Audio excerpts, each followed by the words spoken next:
The Chicago Bears have hired Shane Waldron as the offensive coordinator. We break that down next on the Unbearable Sports Podcast. I'm going to take the North and never give it back. So that's a good pick. You get the corner. I got to go bold, right? I got to go bold for this. Yeah, she's got some nice. Welcome back to the Unbearable Sports Podcast. I'm your host, Brad Barrett. Make sure to like and subscribe out there on YouTube and rate the show 5 stars everywhere that you get your podcast, especially Apple Podcasts, because you'll be in the running for a free Darnell Wright jersey.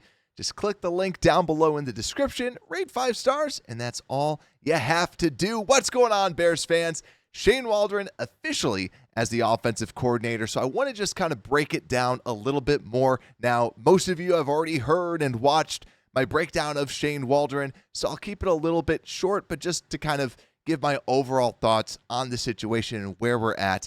And then I'll break down how I think he's actually going to fill out his staff and also the quarterback coach position. I think that there's not just Greg Olson. I think that there's a handful of options that they do have at that quarterback coach spot that I think are actually pretty realistic that they might be looking at. But let's get right into it. Let's get into Shane Waldron being hired, just kind of overall impressions. Now, for those that attended our live show yesterday, you saw this gigantic chart about all the people that the Bears have interviewed.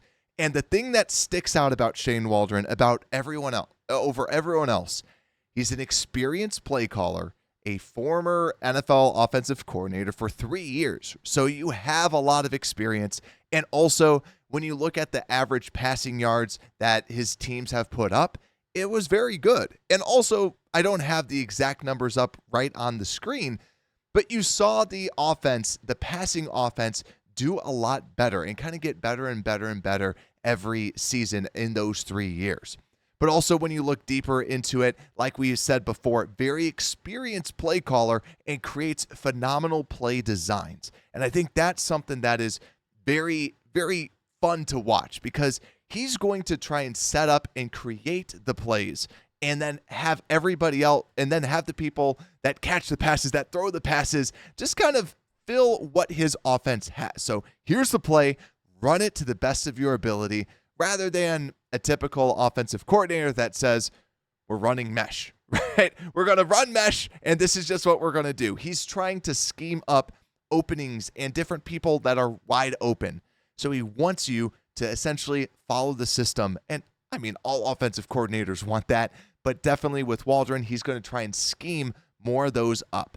But also something that is interesting is that Shane Waldron really is a pass-first type of guy. And why that's so interesting is in like Shanahan trees, McVay trees, a lot of that is you run first so that you can set up that play action. It's a lot of play action. It's a lot of running.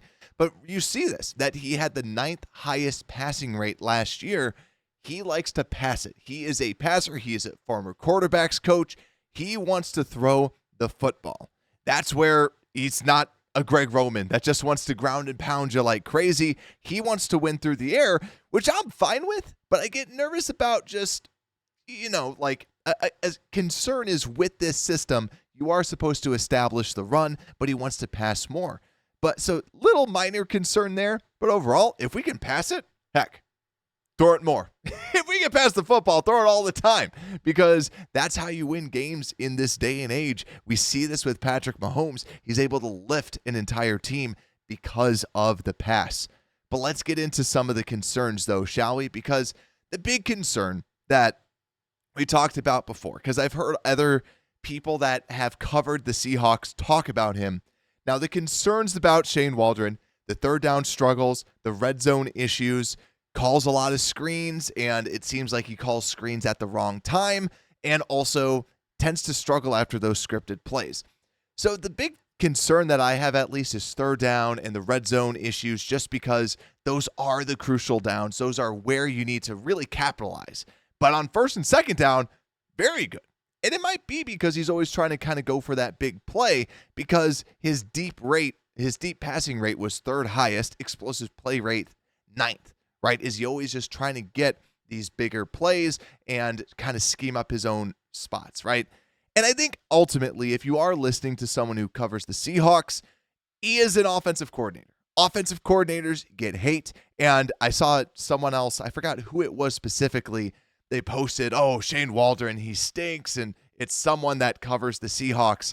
And then someone else like kind of copied a bunch of his tweets where he was saying how Shane Waldron won all these games this season. So it's just the life of an offensive coordinator. But like I said, he's more of a pass first and a run first system. And also 2023 didn't really live up to expectations. And I cover that further in my other video that I did on him, where a lot of that was about his offensive line wasn't necessarily fully healthy.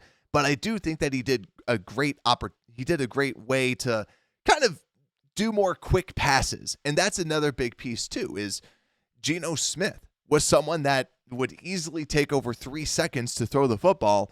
And what did Shane Waldron do? He lowered that all the way down to, I think, around 2.7. So something that he wants to try and do. Like I said, he's going to scheme up something and scheme up a look that he says, you throw this, right? Follow my scheme. And I think that with him, he's really going to be pushing who can run my system, who can do what I tell you to do, similar to like a Matt Stafford, similar to a Jared Goff, because that's what they want out of those McVay and even Mike Shanahan, right? Those good systems, they don't want someone that can create outside of structure. That's always good. But first and foremost, who can run his system? I saw out on Twitter, everybody saying, this is a Caleb Williams pick. This is a Justin Fields pick. I don't care for right now. I'll break that down later as to what quarterback is best for a scenario. But for right now, I just want to talk about him. And next, let's break down actually how is he going to fill out this staff, because I've seen a lot of shows out there that are like, oh man, the Bears are going to get like this crazy haul. They're going to put every single person they interviewed and like, right, we're going to throw everybody that we interviewed at every position, and it's just going to be this ultimate roster, ultimate coaching staff. No, what it's probably going to be, my feeling is, it's probably just going to be a lot of the Seahawks that are brought over, because Greg Olson, and actually I put Greg Olson as the pass game coordinator. I actually think it's going to be Sanjay Lal, who was the wide receivers coach and pass game coordinator. So for those that don't know, Sanjay Lal is who I think is going to be the wide receivers coach, because he was the wide receivers coach at Seattle from 2022 to present day.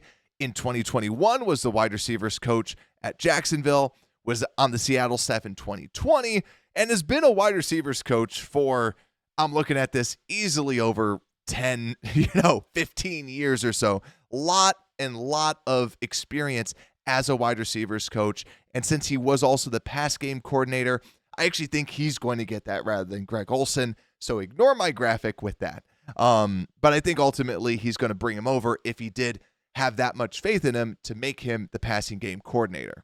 The other person that I think that's most likely is Chad Morton, the running backs coach. He's also the running game coordinator for the Seattle Seahawks. And a little bit about him, run game coordinator from 2022 to present. So him and Sanjay Lal kind of go up with a Waldron. They both became the coordinators at that specific time, but also has been a running backs coach for Seattle. Basically since 2015 has been their running backs coach there. So I think that's why I think he might just kind of stick with them overall. But last but not least, the quarterbacks coach. This is where I think that the biggest question mark is, because I could see Greg Olson. We've broken down Greg Olson before. Greg Olson has been in this industry for a long time. He has had 14 years of experience as an offensive coordinator, and he's someone that really focuses in on the quarterback side of things. And I think that with that's a pretty good option, because he has a lot of experience. And if you're moving over to be an offensive coordinator and you have to hit on this quarterback, whatever you do at quarterback, Greg Olson might be a nice experienced person in the room. But let's talk about some other options at that quarterback coach, because this is where I think it's most interesting. The wide receivers coach, very boring. I think Sanjay is going to get the job. Chad Morton at running backs coach, right? It'd be cool if it's like Greg Roman, right? This running game coordinator. If he comes in, That would be pretty cool. But I don't ultimately think he would do that. Otherwise, like Thomas Brown, right? Like there's all these hypotheticals. I think ultimately it's just going to be Chad Morton. But when we talk about the quarterback's coach, Zac Robinson was, rumor has it that he was the Bears' second option as the offensive coordinator, that pass game coordinator from the Los Angeles Rams. That's someone that if the Bears could land as the quarterback's coach, I would expect him to be the passing game coordinator, because especially if the rumors are true and he was that runner-up, that means this dude is smart, right? That's all the rumors are, that this guy is the next up-and-coming guy. So Zac Robinson, if he can be on the staff, all the best. And I think, too, why would he want to be on the coaching staff? Well, a big reason is exactly why Shane Waldron is here. If you can turn this quarterback situation around, you can get any offensive coordinator job you want. Here, Zac Robinson's going to be the next hot ticket item then, if they can turn this quarterback position around. But some other potential quarterbacks, coaches out there, Cliff Kingsbury, obviously because of the USC and Caleb Williams connection. Marcus Brady, as a former offensive coordinator, has a lot of quarterback coach experience, but was the senior offensive assistant over actually at the Eagles, and Matt Eberflus knows him well. But that's not Eberflus's hire. It's up to Shane Waldron. And that's why a dark horse in this is Liam Coen, the offensive coordinator for the Kentucky Wildcats. Him and Shane Waldron's paths actually intersected while they were at the Rams. I believe it was 2 years that they were on the same staff. So they do know each other decently well. Coen was the offensive coordinator for the Rams at that time, and like we mentioned before, literally had the worst offense out there. But we don't want him as an offensive coordinator, we just want him as a quarterback's coach. A lot of people credit him with getting the most out of Will Levis. So to me, Coen's my guy that I would love to see. Otherwise, Greg Olson is a safe pick. So if I had to rank it, Zac Robinson would be a dream just because it seems like he's the next up-and-comer. Liam Coen would be right below that. Then Greg Olson and Cliff Kingsbury are kind of like middling right there. The only downside, we talked about this last show, Kingsbury runs a completely different offense. He runs the air raid, four wide receiver sets. It's completely different. That's a big concern for that at least. But Olson, Coen, two big people that most likely, I think, would get that quarterback's job. But man, if Zac Robinson got that, I'd be happy. I'd be jumping for joy because I'd say that the Bears are back. That would be so much fun to watch, but I'm excited about it. Let me know what you think, though, down in the comments. And also, make sure to like and subscribe out there on YouTube if you haven't already. I have a bunch of more content and more mock off-season what-ifs that have come up today. So I am so excited to share that out with you. But with that, Unbearable Sports Podcast, we are out.